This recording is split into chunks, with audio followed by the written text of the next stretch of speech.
Good morning, students. Today we are going to revise the next topic, that is excretory system.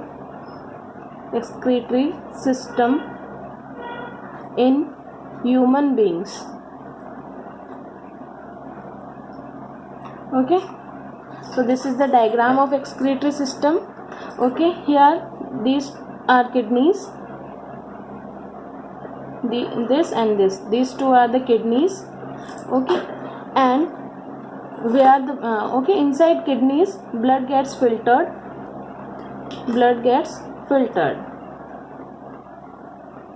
and this one is the urinary bladder, where the urine gets stored. Okay, and the after filtration, the urine formed is transferred to the urinary bladder via these two tube-like structures which are known as ureters. Okay, and this is urethra, through which the urine is expelled out of the body. Okay, now these are two tubules. Okay, this is an artery which brings the blood to the kidneys for filtration, and this is a vein which takes away the pure blood to the heart again. Okay, now as this artery and vein are connected with the kidneys, that's why there are some specific names for these arteries and veins. This artery which is connected with the kidneys is known as renal artery. Okay, and similarly this vein is known as renal vein. This renal word is used for kidneys, that's why we have used the term renal here. The artery connected with kidneys is known as renal artery, and the vein connected with the kidneys is known as renal vein. Okay, so this renal artery brings the arteries takes away the blood from heart to all over the body. Okay, to each and every part of the body, and veins collects blood from each and every part of the body and sent back to the heart. Okay, so this renal artery brings the blood to these kidneys. This blood is having some impurities like urea. This is a nitrogenous waste which is formed into the cells during some life processes. Okay, some other wastage also, some infectious agents also. Okay, some microbes which are killed by WBCs, these are also now the wastage for our body. Okay, so these wastage are brought to the kidneys via this renal artery along with the blood. Okay, now inside the kidneys the impure blood is filtered from these urea and other wastage, nitrogenous wastage. So the question is, how does the filtration work takes place inside the kidney? So this work is done by some small microscopic tubules named as nephrons. Okay, the number of nephrons is around 2.1 million in the kidneys. Okay, these are very much small tubules. Okay, very fine tubules. Now these tubules are also known as structural and functional units of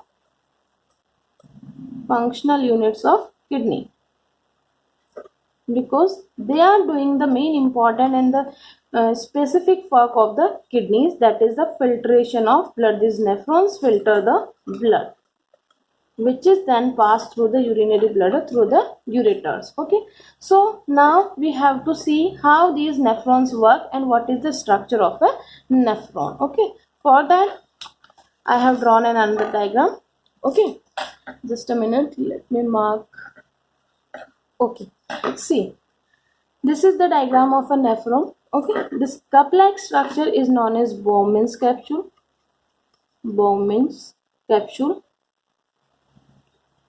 Okay, and this tube-like structure, it is known as afferent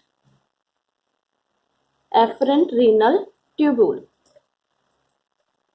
It is connected with the renal artery, okay, which brings the impure blood to the nephron. Okay, it is a part, or it is a distributary of renal artery. Okay, it is giving the impure blood to the nephron. Impure blood. Impure means the blood having urea or other nitrogenous wastage. Okay, along with some important particles like glucose, amino acids, and some salts, etc. Okay, now here is a capillary network of capillaries. Okay, this is known as glomerulus. Glomerulus. Just a second. Glomerulus.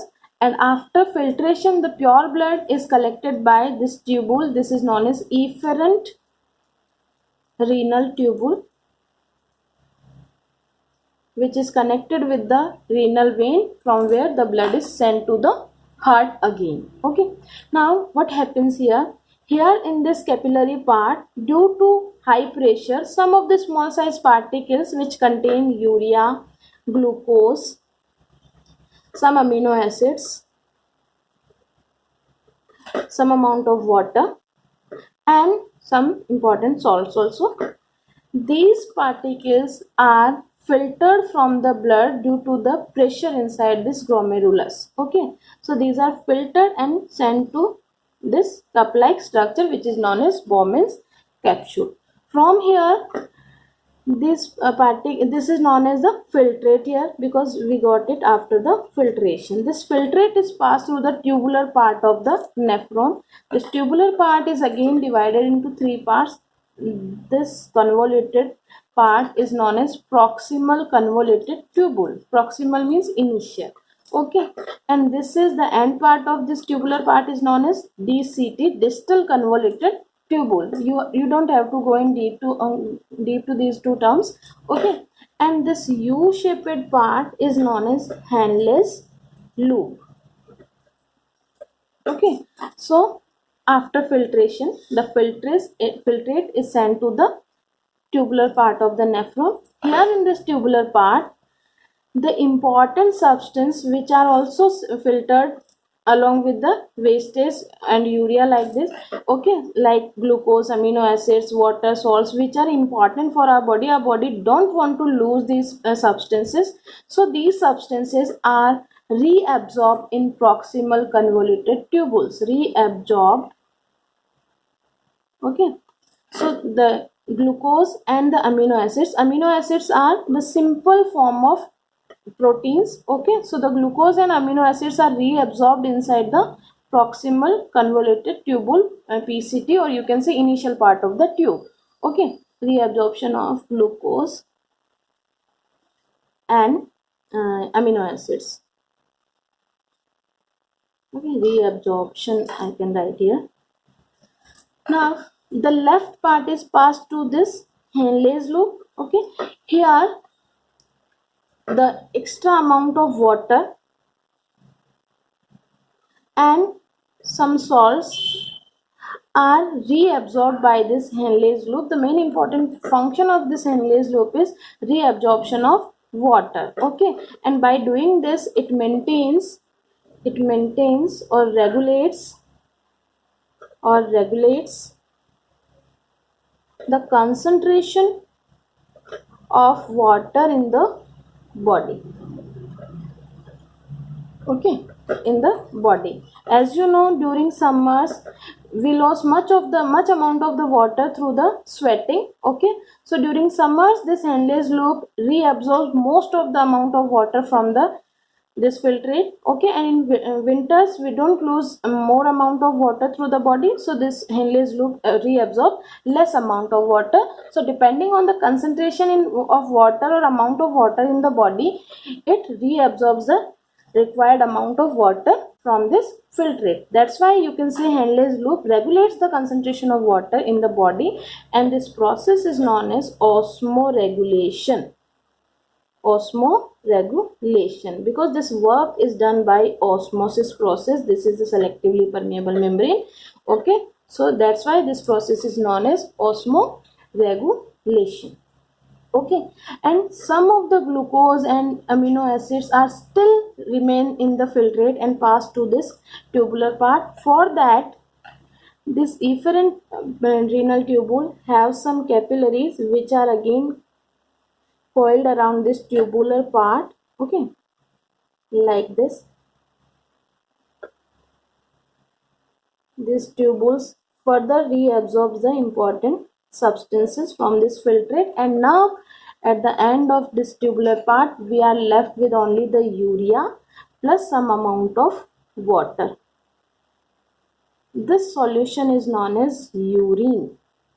This urine is collected into this collecting tubule. This is collecting tubule, which is receiving various from the various nephrons, okay, which is receiving urine from various nephrons through the DCT, distal convoluted tubule. Okay, you can see this collecting tubule is connected with various nephrons here.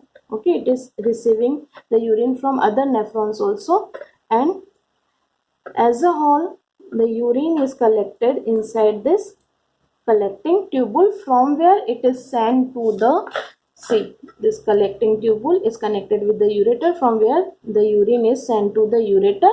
Through ureter it is sent to the urinary bladder. Okay, clear? Let's revise.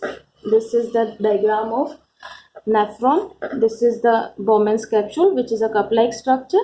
Inside this Bowman's capsule there is a network of capillaries which is connected with afferent renal tubule and efferent renal tubule. Here the filtration of blood takes place. Okay, after filtration the pure blood is sent back to the heart via efferent renal tubule, which is further connected with renal vein, and the remaining filtrate is passed to the tubular part of the nephron. Here important substances like glucose, amino acid, water, salts are reabsorbed, and the remaining urea and some amount of water is sent to the collecting tubules, through which the urine formed is passed on to the ureters. From ureters it is passed to the urinary bladder, and from urinary bladder through this urethra the urine is expelled out from the body when there is a natural call for this. Okay, thank you.